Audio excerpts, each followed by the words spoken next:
పెళ్ళైనా పండగైనా వేడుక ఏదైనా పట్టుచీరల ప్రత్యేక వేదిక వారాహి సిల్క్స్. మరోసారి ఉక్రెయిన్ యుద్ధ గర్జన మోగించింది. రష్యా టార్గెట్గా రెచ్చిపోయింది. ఉక్రెయిన్ దేశం చమురు కేంద్రంనే లక్ష్యంగా డ్రోన్లతో దాడికి తెగబడింది. పెరుములోని చమురు కేంద్రం పైన దూసుకెళ్లాయి ఉక్రెయిన్ యొక్క డ్రోన్లు. ప్రధానంగా ఉక్రెయిన్ సరిహద్దులో 1700 కిలోమీటర్ల దూరంలో ఈ పెరుము భూభాగం ఉంది. సో డ్రోన్ దాడితో భారీగా ఒక్కసారిగా మంటలు చెలరేగాయి. పెరుము నగరాన్ని కమ్మేశాయి నల్లటి పొగ. ఈ నేపథ్యంలో పూర్తి స్థాయిలో చేపట్టినటువంటి దాడిని కూడా ధృవీకరించారు ఉక్రెయిన్ అధ్యక్షుడు జెలెన్స్కీ. ఉక్రెయిన్ రష్యా మధ్య సాగుతున్నటువంటి యుద్ధ తంతు తారాస్థాయికి చేరుతున్నటువంటి పరిస్థితులు మనం చూస్తున్నాం. ఒకవైపు గల్ఫ్ దేశాల్లో ఇప్పటికే ఉద్రిక్త వాతావరణం కనబడుతున్నటువంటి నేపథ్యంలో మరోవైపు రష్యా ఉక్రెయిన్ మధ్య సాగుతున్నటువంటి యుద్ధానికి అంతం లేకుండా పోతుంది అనేది మాత్రం అంతర్జాతీయ విశ్లేషకుల దగ్గర నుంచి వినిపిస్తున్నటువంటి మాట. ప్రధానంగా ఉక్రెయిన్ పైన వందల సంఖ్యలో వేల సంఖ్యలో దాడులు చేపడుతుంది రష్యా. ఉక్రెయిన్లో ఉన్నటువంటి పలు ప్రాంతాలు భూభాగాల లక్ష్యంగా డ్రోన్లతో తెగబడుతున్నటువంటి పరిస్థితులు కూడా మనం చూస్తున్నాం. కానీ ఉక్రెయిన్ లక్ష్యాలను మాత్రం చాలా కీలకంగా పెట్టుకొని మరి రష్యాలో ఉన్నటువంటి భూభాగాలని టార్గెట్ చేస్తుంది. రష్యాలో ఉన్నటువంటి అత్యంత కీలకమైనటువంటి చమురు నిక్షేపాలు, చమురు కేంద్రాలే లక్ష్యంగా కూడా డ్రోన్లతో దాడికి తెగబడుతుంది ఉక్రెయిన్ దేశం. ప్రధానంగా రష్యాను ఆర్థికంగా కొంతవరకు పూర్తి స్థాయిలో దిగజార్చడమే లక్ష్యంగా మాత్రం ఉక్రెయిన్ చర్యలు అయితే కనబడుతున్నాయి. ఇక ఇదే అంశంపై మరింత సమాచారం మా ప్రతినిధి వెంకట్ అందిస్తారు. వెంకట్ చెప్పని రష్యా ఉక్రెయిన్ యుద్ధానికి అంతం లేదు అనేటువంటి విషయాన్ని పక్కన పెడితే ప్రధానంగా రష్యాలో స్పెసిఫిక్ ఏరియాలను సెలెక్ట్ చేసుకొని మరి ఉక్రెయిన్ దాడికి తెగబడుతున్నటువంటి వైన మనం చూస్తున్నాం. ఎలా చూడొచ్చు అంటారు రీసెంట్ అప్డేట్స్ అంటే? ఏదైతే యుద్ధం మొదలైందో, ఎప్పుడైతే దాదాపు 4 ఏళ్ల నుంచి సాగుతున్న యుద్ధం, ఇది వారం 15 రోజుల్లో, వారం లేదా ఒక 10 రోజుల్లో ముగిసిపోతుంది అనుకున్నటువంటి యుద్ధం క్రమంగా అంటే ఎప్పుడు అంతం అవుతుంది అనే దానికి సంబంధించి క్లారిటీ లేదు. ఒక పక్కన ఉక్రెయిన్ బలహీనంగా ఉందని చాలా మంది భావించారు, అలాగే రష్యా బలంగా ఉందని చాలా మంది లెక్కలేస్తున్నారు. కానీ ఎప్పుడైతే నాటో దేశాలు, ముఖ్యంగా యూరోప్ లోని యూకే కానీ అలాగే అటు అమెరికా కానీ వీళ్ళందరూ కూడా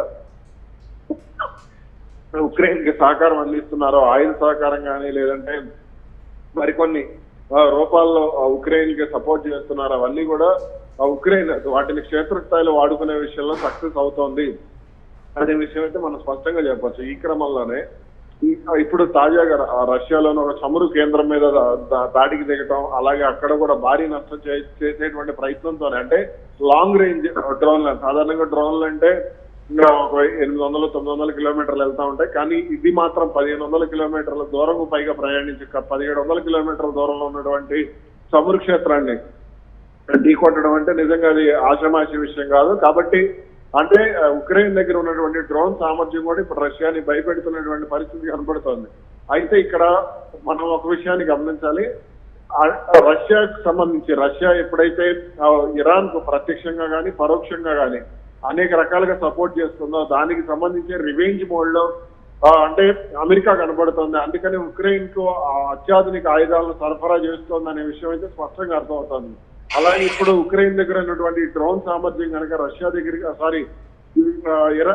అమెరికా దగ్గరికి, మామూలుగా ఇజ్రాయెల్ దగ్గరికి వెళ్తే ఇరాన్ ఇజ్రాయెల్ యుద్ధంలో భారీ నష్టం జరిగేటువంటి అవకాశాలు కూడా ఎక్కువగా కనబడుతుంది. కానీ వెంకట, కొంతవరకు యుద్ధం ప్రారంభమైన తర్వాత అంత భారీ భూభాగం కలిగినటువంటి దేశం రష్యా పైన ఇంత చిన్న దేశం వెంటనే ఓడిపోతుంది, రష్యా దీన్ని మట్టి కనిపిస్తుంది అనేటువంటి ఊహాగానాలు వ్యక్తమని, కానీ ఉక్రెయిన్ ఇంకా ఎన్నేళ్లుగా పోరాటం చేస్తూనే ఉంది.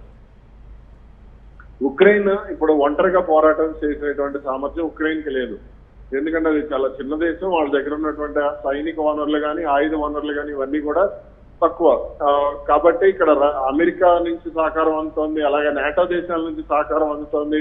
అమెరికా డైరెక్ట్ గా, ఒక రకంగా చెప్పాలంటే అమెరికానే డైరెక్ట్ గా రష్యాతో యుద్ధం చేస్తున్నటువంటి పరిస్థితి ఉంది. కాబట్టి ఇక్కడ ఉక్రెయిన్ కూడా కొంత క్షేత్రస్థాయిలో అంటే మొత్తం కూడా వాళ్ళ భూభాగాన్ని ఏదైతే రష్యా వ్యతిరేకించిందో, అంటే నాటో దేశాలకు సంబంధించినటువంటి ఆర్మీ బేసులను ఉక్రెయిన్ సరిహద్దు రష్యా సరిహద్దుల్లో పెట్టడానికి ఎప్పుడైతే రష్యా వ్యతిరేకించిందో ఇప్పుడు అదే జరుగుతోంది. ఆల్రెడీ అక్కడికి నాటో కూటమికి సంబంధించినటువంటి బేసులు కూడా వెళ్ళిపోయాయి అనేది మనకున్నటువంటి సమాచారం. ఈ నేపథ్యంలోనే అక్కడ పెద్ద ఎత్తున అంటే ఉక్రెయిన్ బలగాలతో కలిపి అమెరికా బలగాలు దాడులకు దిగుతున్నాయనేది అర్థమవుతుంది.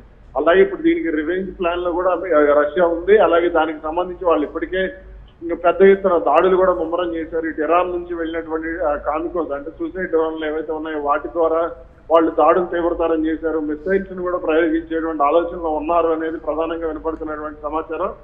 అయితే ఇక్కడ కీలక పరిణామం ఏంటంటే నిన్న మొన్న రష్యాలో Iran foreign minister Abbas Araghchi tour ఉంది. అక్కడ ఆ పర్యటన నేపథ్యంలో అక్కడ కీలకమైనటువంటి ఒప్పందం జరిగింది. దాదాపు సుఖోయ్ యుద్ధ విమానాలకు సంబంధించి $6 బిలియన్ ఒప్పందం జరిగింది. ఆ ఒప్పందం జరిగినటువంటి మరుసటి రోజే ఉక్రెయిన్ ఈ దాడులకు దిగింది. అంటే మరి దీనికి సంబంధించి వాళ్ళు ఏదన్నా అంటే అమెరికా ఏదన్నా సిగ్నల్ రష్యాకి ఇవ్వాలనుకుందా లేదా ఏంటనేది చూడాలి. వెంకట్, ఫైనల్ గా May 9న విక్టరీ డే రాబోతుంది. సో రష్యాకి సంబంధించి అత్యంత కీలకమైనటువంటి దినం.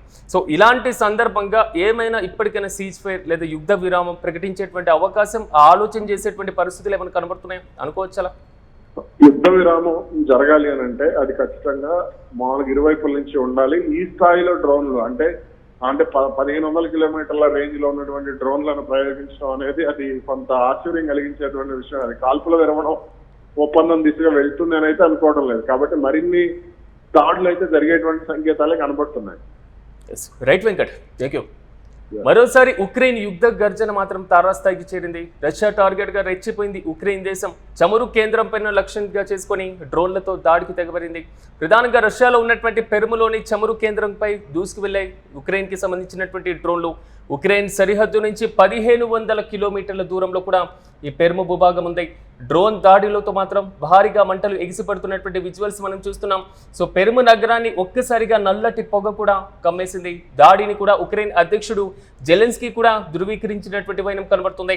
కానీ రష్యా ఇప్పటి వరకు కూడా ఈ అంశానికి సంబంధించి ఎలాంటి ధృవీకరణ చేపట్టకపోయినప్పటికీ కనబడుతున్నటువంటి విజువల్స్ మాత్రం రష్యాకు భారీగా డ్యామేజ్ జరిగింది. రష్యాకి సంబంధించినటువంటి చమురు కేంద్రాలపైన పెర్ములో ఉన్నటువంటి ప్రాంతంలో దాడి మాత్రం భారీ స్థాయిలోనే జరిగింది. నల్లటి పొగతో పాటుగా తీవ్రమైనటువంటి మంటలు కూడా అలుముకున్నటువంటి విజువల్స్ ని మనం చూస్తున్నాం. సో May 9న విక్టరీ డే రాబోతుంది. కాబట్టి ఈసారి ఏదైనా సీజ్ ఫైర్ జరగబోతుంది లేదా యుద్ధ విరామం ప్రకటించేటువంటి సమయం ఆసన్నమవుతుందని అందరూ భావించారు. కానీ ఇలాంటి భారీ స్థాయి టార్గెట్ ని భారీ స్థాయిలోనే విధ్వంసాలు సృష్టిస్తున్నటువంటి నేపథ్యంలో ఇప్పట్లో తగ్గేటువంటి పరిస్థితులు అయితే కనబడట్లేదు. మరోవైపు పెద్దన్నగా మరి ముఖ్యంగా చర్చల ద్వారా ఈ యుద్ధాన్ని మేము ఆపిస్తామని గతంలో ట్రంప్ ప్రకటించినటువంటి వైనాన్ని మనం గమనించినప్పుడు ఇప్పుడు అదే ట్రంప్ ఈ యుద్ధం ఇప్పట్లో ముగిసేలా కనబడట్లేదు, ఈ యుద్ధ విరామం చాలా దూరంలో కనబడుతుంది అంటూ కూడా అని చేసినటువంటి కామెంట్స్ మరింత వైరల్ గా కూడా గతంలో మారాయి.